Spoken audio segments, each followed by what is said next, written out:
guys, mayroon tayong tignan dito sa taas kasi may nakita ako dito sa taas na butas. So, kailangan kong tignan. Attic ni Tony yata. So, may mga laman-laman. So, kailangan kong akyatin.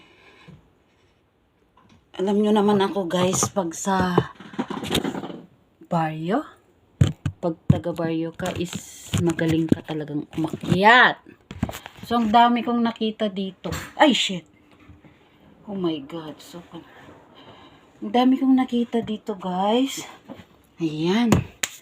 Mga laruan ng baby. Oh my God.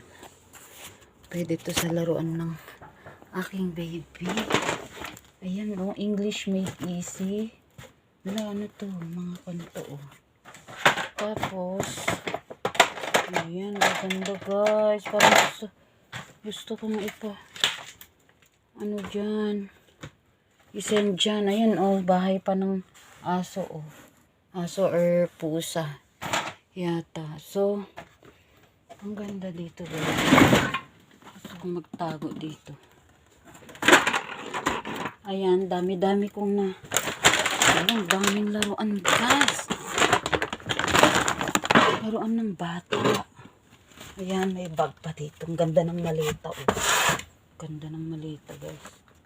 Type ko yung maleta. Ang ganda. Ang ganda, oh. Gusto ko to. Uwi ko. Ayan, ang dami-dami. Mga laman. Oh, grabe. Upuan. Walang dami.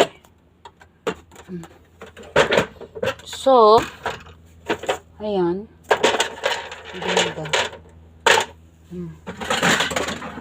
Pang babae. Kay Misha to siguro. So, ano to? Ay! Ito. Diyos ko, nakakatakot. So, yun lang. Ganda siya dito sa taas. Parang ano. Yan. May Christmas pang kwanta siya. So, ibaba ko siguro to kasi may Christmas tree dun sa baba. Dun sa garage. So, nakita ko po. Ano itong mga ito? Yan lang pala. So, ang problema ngayon guys, kung paano ako makakababa. So, ano itong mga to?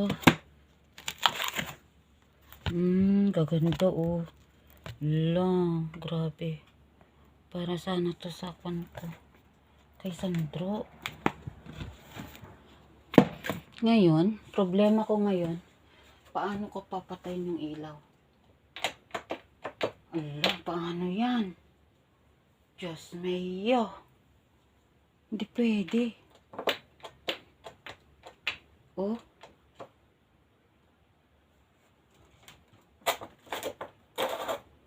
Ala. Diyos ko. Ay, shit. Nasusunog pa yata ako dito. Ala, paano ko papatayin yung ilaw? Saan yung pan nito?